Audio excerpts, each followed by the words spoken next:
Well, good morning, everybody. It's Dave, and yes, that's Bo right there on the fountain. Unsure whether she's going to get a drink of water or not.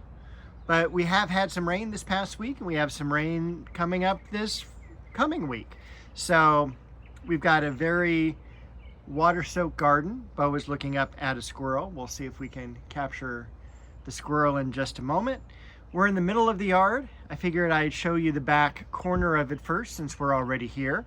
First of all, I've got a lot of 1-gallon Japanese maple varieties that need to get into the ground. I've got a few ideas for places I can put them. And then up here, I'm not sure if y'all remember, I got a Jedlo orange from Upland Nursery a few weeks ago. It was one of those plants that I had taken pictures of in the nursery a couple of times. And I figured, you know, if I took a picture of it a couple of times, it's got to come home with me because it looks so good. And this one's got some great branching. I thinned a lot of it out. It's going to leaf out in the next couple of weeks. And I thought it would just look excellent underneath this waterfall area here. Over here, I'm going to do another one. I'm thinking probably English lace. If I can find another nice looking, probably 5-gallon container. My plan is to do like a stream bed kind of out through here with some Japanese maples on either side. That's where most of these are going to come in. I am going to put some of these as well over in the bed over here. So let me show you some of the things I'm working on right now and show some of the growth of these plants. And if you hear that noise, that is a squirrel jumping over our heads. First off, blooming, one of my favorite plants and favorite scents is the Pink Jasmine. And this is a vining plant. You can see all the, let me go over there real quick. I love to see all the buds coming out like this, and then finally the flower. I do keep this far away from the house because it is very, very fragrant.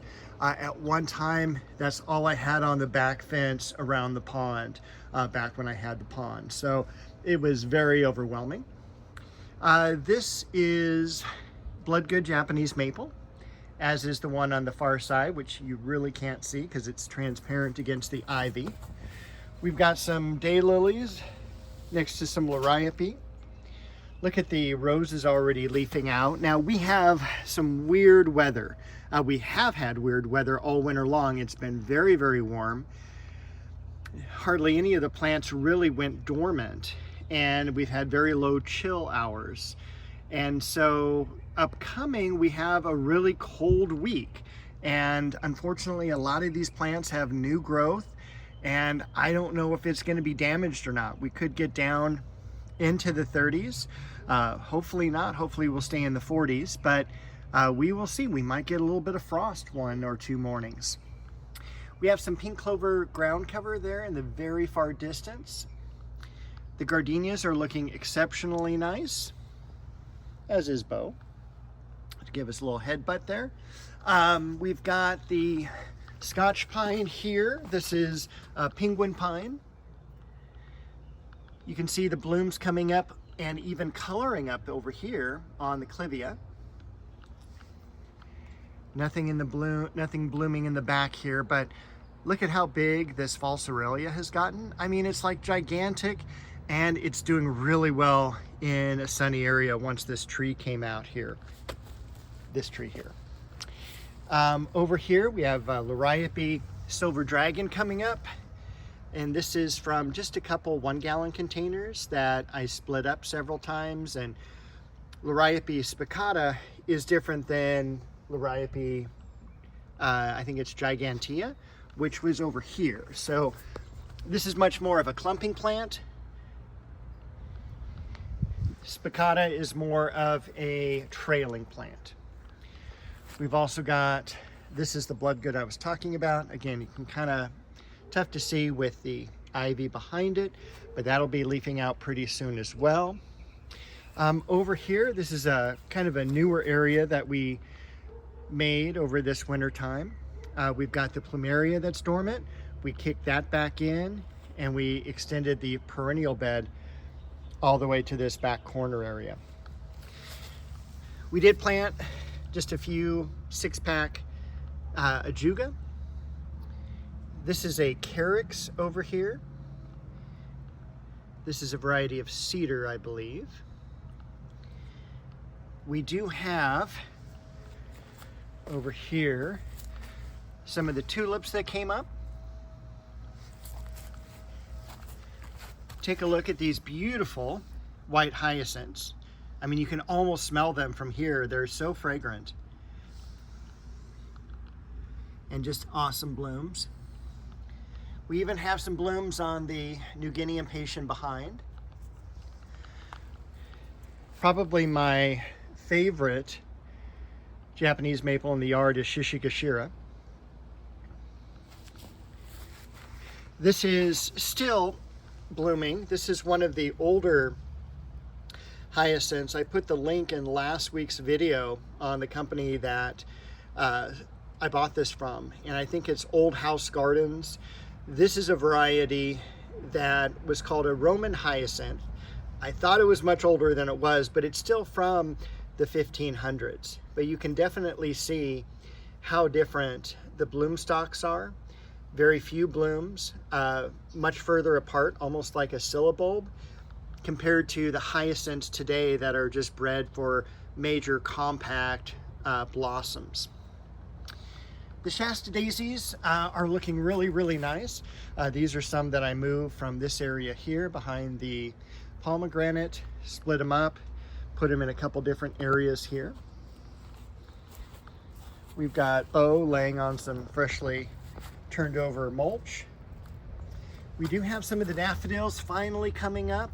Not as much as we've had in the past, so I don't know what's happened to them, but fortunately, I did dig them up many years ago and put them in a couple different locations, so I will have some other daffodils as well. Oh, Bobo. And then over here, this is another Japanese maple. This is Jordan. Scented geranium behind. I did put one of the Arabian jasmine from the rose garden over here. Some variegated alstroemeria, some blooming azaleas, succulent blossoms, and look, within just a week, how much new growth has come out on this rose. I spent a lot of time this week as well working on this area of the ivy, clearing it all back, gonna replant this area, a little bit more to do up here, but I really wanted to clear out these bulbs here. This is the Amaryllis belladonna. I thought I lost them because this area stays pretty wet and they did not bloom this past year. So I'm glad that they came up. Everything else looking about the same. So a lot of African daisies coming up. The leucojum about finished blooming for the season, but I am always amazed at how many blooms there are. Over here, we're gonna run back and take a look at this. Look at that blossom on that Chionanthus. And this has such a unique foliage compared to the other Chionanthus. Still have a lot, not a lot, but a few things to get planted.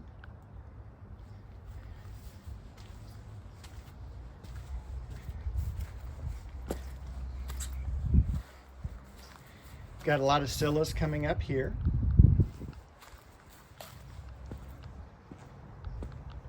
Pink breath of heaven.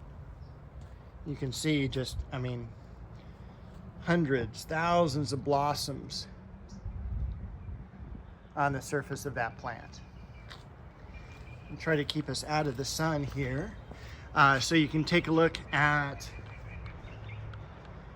that beautiful magnolia. I mean, this is like, quite honestly, the nicest time of year for this plant. It still has a few blooms on it. However, the foliage is all airy and everything like that. It looks so beautiful. It's gonna get a lot denser, of course, and kind of block the view from the far side of the yard. We've got the dwarf nectarine and peach. No blossoms yet on those. Over here we did do a little bit of weeding, pruning, planted another Japanese maple here. This is Indian Summer. Dug out a lot of weeds, mulched this area. There are some Iris nata blooming, and that's a dwarf mugo pine back there.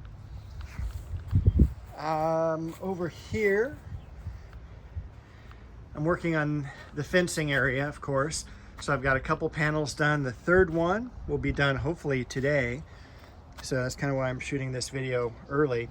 It is Friday the 13th, 2026, February. And we got some white lion daffodils coming up, both there and here. Getting a lot of new growth on these roses. Bearded iris blooming. Sweet pea bush blooming. You can see in the back, the Leonotis took the transplant, so that's great. That's gonna look really nice in the back corner there. I'm hoping by the end of spring, all of these panels will be replaced. It's just a lot of work.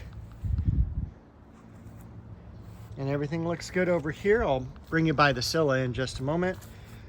Got some of the wood here to get started on that next panel. I brought the Dahlia over here just because I was working so much in that area across the way. And over here, all the Scylla coming up. And I will point out the awesome Corsican mint right there. Last fall, I split the daffodil plant that was here, not daffodil, daylily plant. Those are coming up just perfectly. The giant blood lily in the back. And we've got some blooms on the Westringia. So everything's doing really well. I also saw some leaves coming out on the Sangugaku Japanese maple. So that's kind of cool. We'll look at some more jasmine blooming. Get you a little close-up of the blossom there. Again, that's Pink Jasmine, Jasminum polyanthemum, I believe. And that brings us back to where we started, and there's Bo just hanging out behind the rose bush, getting some sun. So I hope everyone has a great week gardening, and Bo and I are going to see you next week.